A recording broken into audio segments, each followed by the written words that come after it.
Gypsies have been nomadic for centuries. But today in Britain, their way of life is under threat like never before. Racism towards gypsies and travellers is the last accepted form of racism in this country. Tighter laws and fewer places to live. If you're not ethnic blood, you don't know what it feels like to be us. From the road to the fireside, to the ring and the heart of Britain's biggest gypsy gatherings. Get up! Horse cow! Why does this community have such an image problem? As soon as the gypsies start arriving, it's best to keep our curtains closed. And can it be challenged from the inside? We were here yesterday, we're here today, and we'll be here tomorrow. Welcome to Beyond Borders.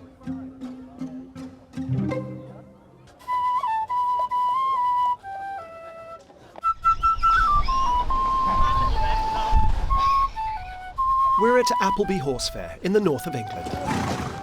Every year, 10,000 Romany gypsies and travellers make this cultural pilgrimage, along with another 20,000 visitors. It's the largest of its kind in Europe. To newcomers, it feels like organised chaos, which isn't helped when a van bursts into flames in one of the busiest areas. But Appleby is more than a fair. It's a statement. Pride in who they are and the way they live. Horses are the stars of the show, and Appleby is their stage. For some, this is freedom. For others, it's a flashpoint. Gypsy pride meeting prejudice from the outside. But in that tension between celebration and suspicion, you find the story of modern Britain. A country divided, proud, and still struggling with its differences.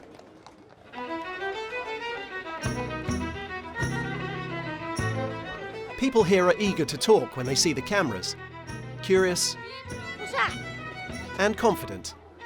Most of the time.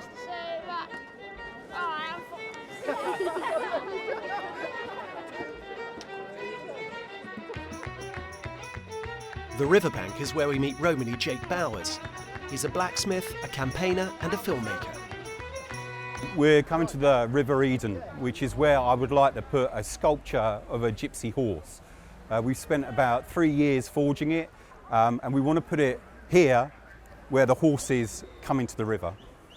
If you ask anybody in the world about Appleby, they'll say that Appleby Horse Fair is the gypsy culture that has put Appleby on the world map.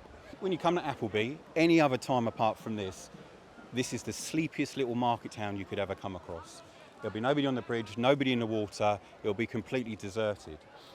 And there's no reference to the fact that this thing happens every year. So we wanted to have a permanent reminder of gypsy culture as part of this place. And the council said no, that it would damage the heritage of the area. Planning permission is later rejected. The council says it will visually compete with older buildings and that it might divide the community. They're trawling the riverbed to make sure there aren't any hazards that might hurt the horses. It's customary to wash them in the river, and also a chance to show them off to the crowd.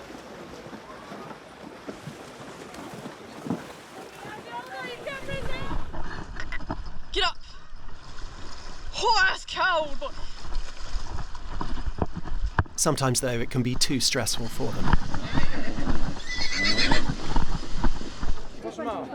They won't let me go back in. What? So he went under. She also got trapped underneath him. Yeah, the she's river's allowed back moving in, right? quite. Yeah, we'll tie him up, it's not a problem. We're just getting the vet to check him over. Just because he's gone over, just to make sure he's not ingested any water. No, Because where the horse went under and he I went under. Just in case he's got a bit of water. But he's alright, he's brand new. Yeah, we're both all right. We're both fine. That's why I wanted to get back on. We're both all right. Yeah, so unfortunately the horse went under the water earlier as an accident, so we have a team of vets with us as well from different agencies, so we arranged for them to check the horse and make sure that everything's okay. This horse is in tip-top order. Come on. And what a beautiful horse this is. Thank you. Later we hear a man was arrested for punching a horse. And sadly 2 others are so sick that they have to be euthanized. But Pandora is as healthy as they come. She's a half-bred mare, so basically that means she's half cob and half trotter. She's just been named the People's Choice Champion. What does it mean to win something like this? Quite a lot, to be honest with you. Yeah, it's a nice achievement. Really is, you know. A lot better than bad publicity. Let's put it that way. Do you get a lot of bad publicity? There is, unfortunately, yeah. You know. Her owner Mark is less keen to talk about the public perception of gypsies. So we ride along to try and get the conversation going, with mixed results. What's the appeal of the lifestyle? Because for me, I've only ever known living in a house. Freedom. Freedom at the end of the day. There seem to be a lot of police. There is a lot of police presence. Where are you from then? So I'm from West Sussex. Pandora seems a worthy winner of this coveted prize. By doing these awards as well, people are a bit more receptive to the fact that we're not here just to, ruin people's fun, tell people off. We work with the welfare offences where possible as well, but we're actually here to say, there is a lot of good here and show that really. So we think it's definitely helped build those bridges. Yeah.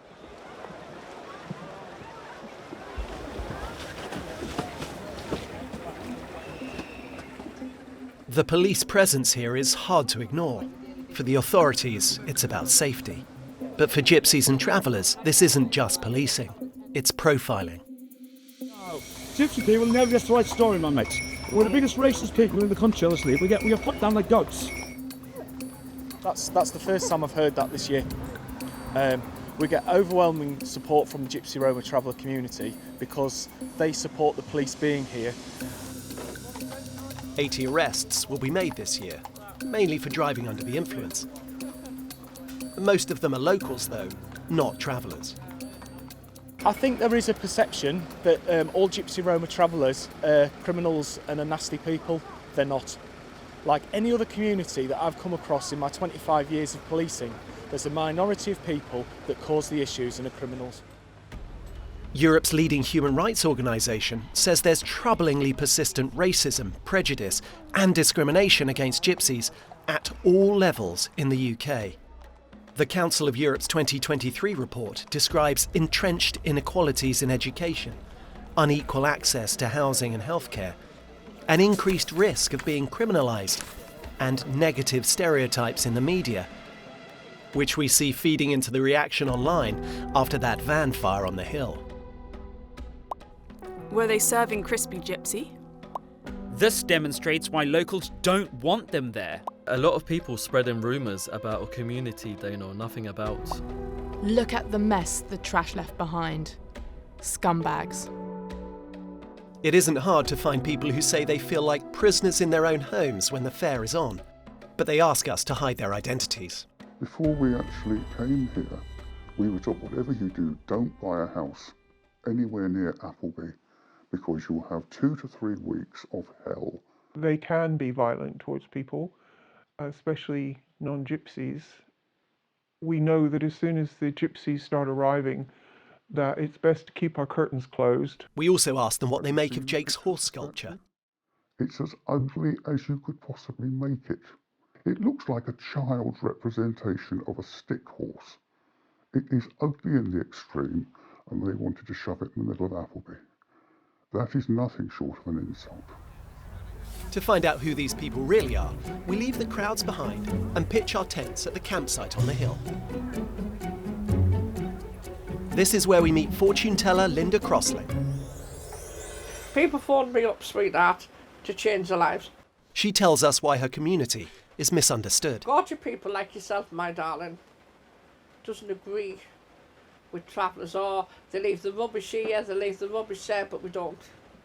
There's never more people that clean it than travellers. Years ago, I moved into a house, right? There was a young lass, she's lovely now, she's grown up with her own family, and she's coming up to my door, are you a witch? Jake stops by to have his fortune told. You've had a mystery lady in your life, darling. Don't be too hard on somebody when you know you were in the wrong, sweetheart. So how does the future look for me? The future looks very bright for you, my darling, if you weren't so soft with somebody, darling.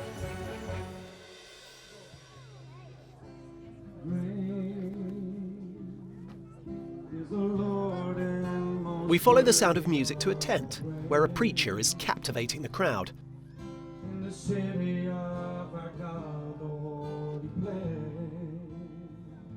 He knows whether or not you're his child, or whether you're a lost sheep tonight.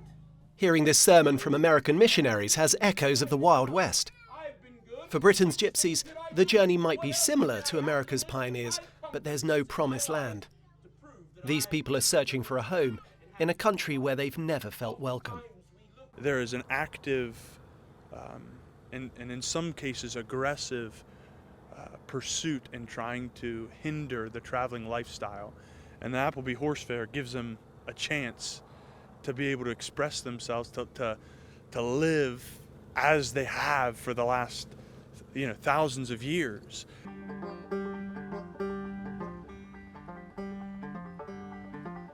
Oh, the road is long, but the way is sweet. Bill Lloyd is as close as they come to an honorary gypsy. His great-grandfather used to let gypsies use his land, and like his father before him, he grew up around them. They want people to see the real truth and not the stereotypes that are promoted usually. In amongst that community, there are some of the finest people I've ever met. Honest, loyal, steadfast, completely straight as a die, never stole anything in their lives, look after their families, conscientious, religious people. And they're some of the worst, objectionable, vile thugs that I've ever met, are all people that I've met on the road. And so the community is a big spectrum, but populist politics like to play to people's fears.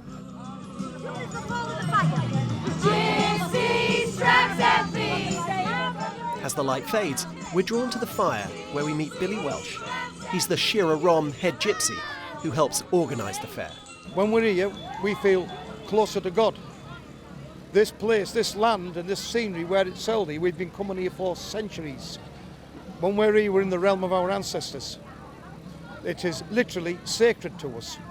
And if our people, if one does the slightest, daftest, silliest little thing, we are judged so harshly.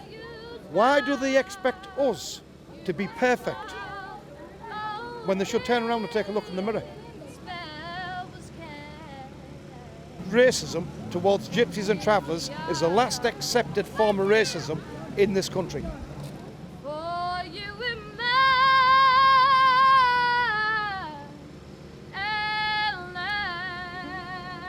Wow.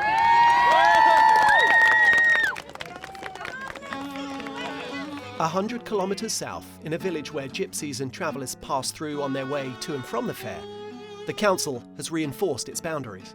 And the river is just over there. They put the horses in there, rub them down. It's lovely to see, But coexistence only seems possible with a certain amount of control.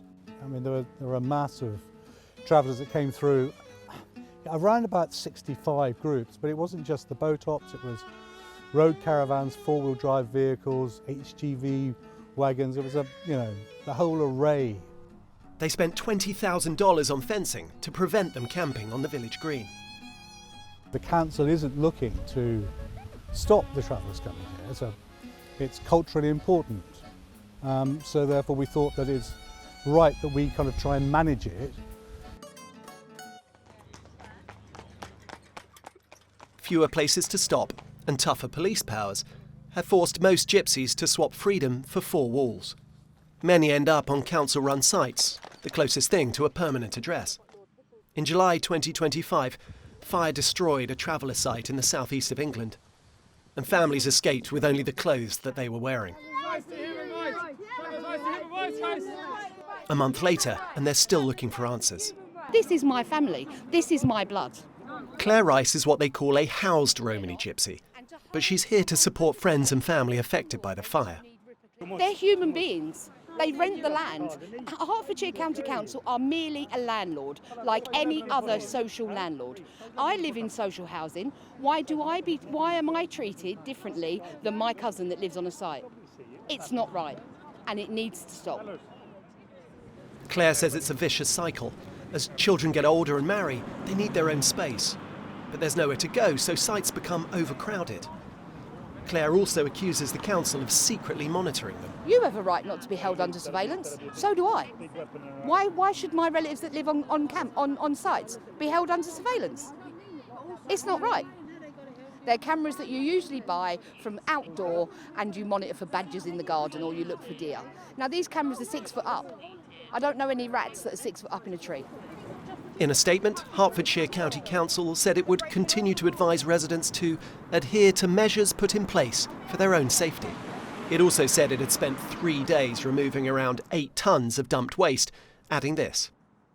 We installed cameras to monitor the area in the hope of identifying the offenders. The cameras were deliberately placed so they did not cover any residential areas. Unfortunately, these cameras were removed, undermining our efforts. Sherry Smith is also here. This is just so wrong. Like Claire, she's a Romany Gypsy activist and campaigner. We're just putting a few phone calls in upstairs to see if one of them may want to come down, or not want, may be willing to come down and talk with you. All right?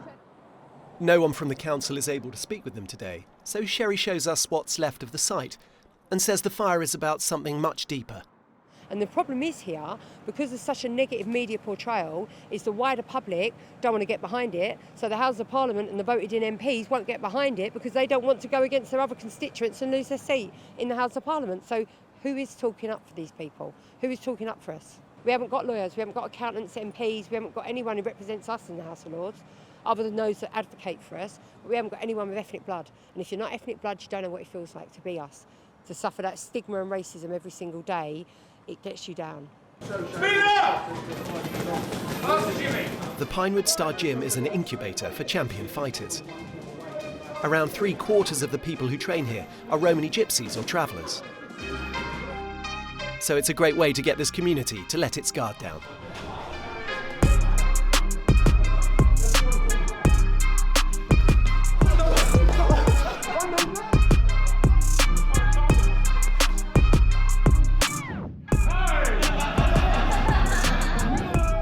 A lot of people don't realise how much goes into boxing. You have to be 100% dedicated. It's not a fun game, it's a lifestyle, boxing. Big Les, an iconic fighter of Romany blood, was the soul of this place. He coached here for 40 years after retiring from professional boxing. But COVID ended his life prematurely, and his son finds it hard to live without him. I not only tried to talk like him, I tried to walk like him, I tried to even write like him.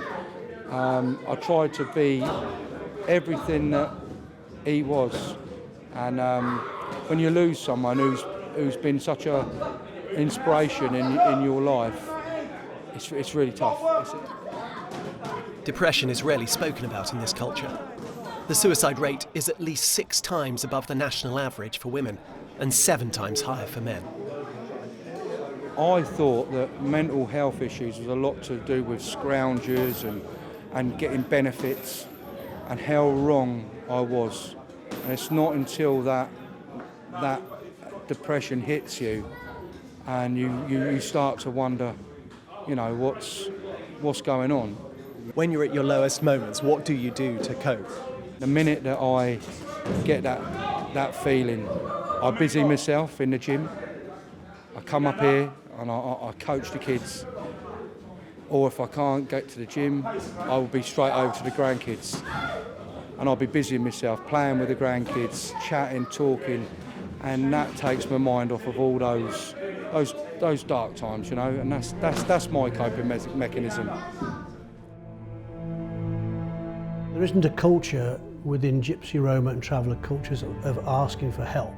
Peter Unwin has seen the consequences up close in the decades he spent working as a social worker within this community. I was on one site in an English county where the person taking me around, the coordinator of the site, every woman on this site is on a heavy dose of antidepressants. And when you saw the site, you'd understand why, because it was not well maintained by the council. Rubbish dumped outside it by the local builders, because that then looks like the Gypsies have done it. So, terrible environment. You won't meet a Gypsy traveller who has not lost somebody to suicide in their close family.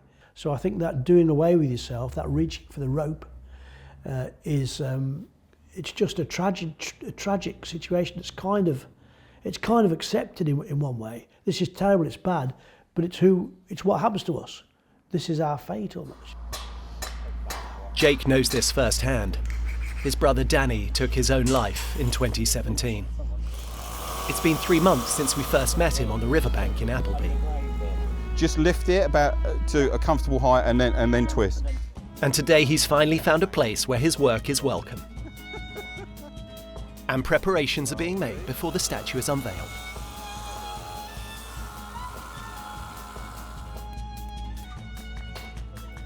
If only all councils were this helpful. We're in the market town of Bridgwater in southwest England. It's famous for a horse and livestock fair that's united locals and gypsies for 600 years. And the mayor says it wouldn't be the same without it. Statues can be quite sometimes politically loaded. In Appleby, Jake has tried to put one there, and they've said no for all sorts of reasons. And I wonder why you are more welcoming than they were. Oh, it's so sad, isn't it? They're so sad when it's that opposition, especially in these times where there is division and those people seeking division. I really hope that Bridgwater stands as a beacon that it can be different. Back over at Jake's statue, and after some last-minute diplomacy, I've asked the ice cream van man whether he would move forward a little bit so that people can see it. And he was swearing, I think it was in Italian, but I didn't understand what that was. But what can you do? And the crowd finally gets its first look.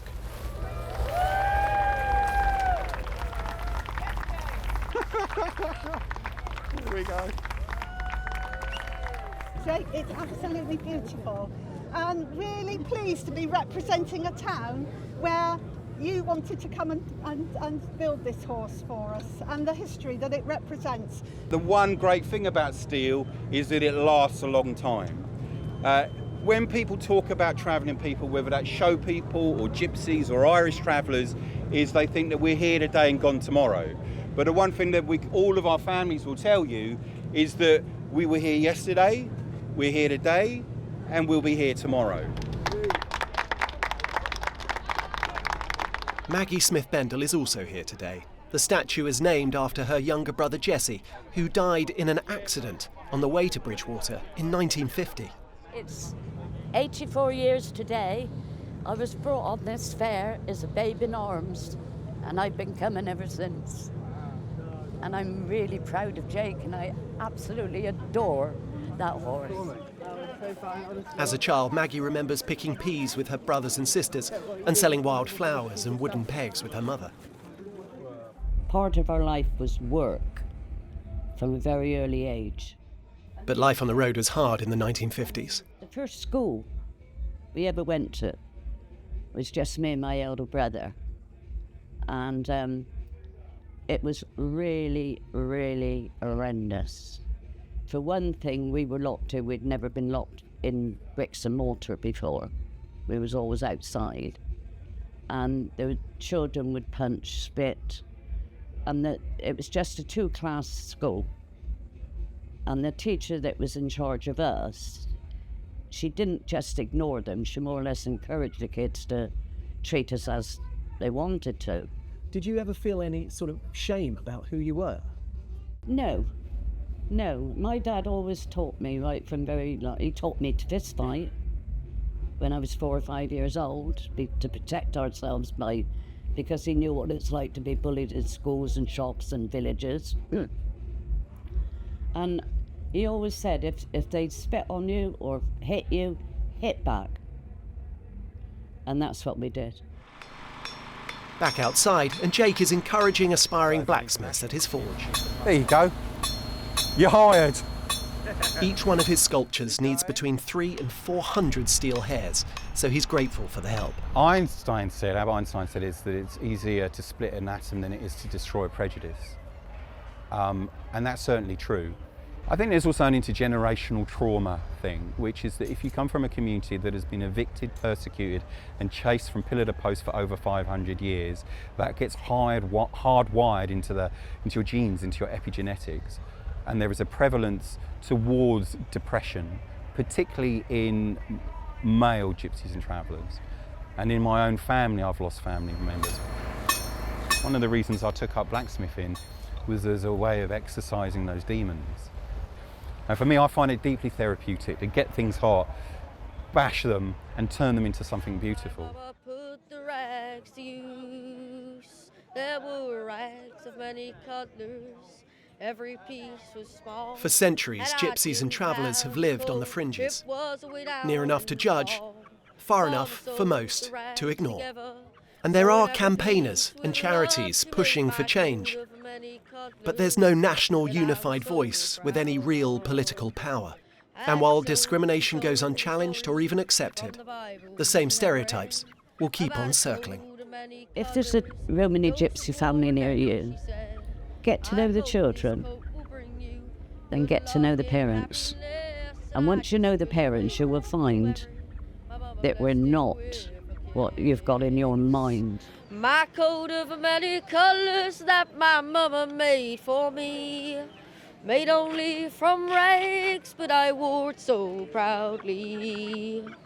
And although we had no money, well, I was rich as I could be, in my coat of many colours my mama made for me, made just for me.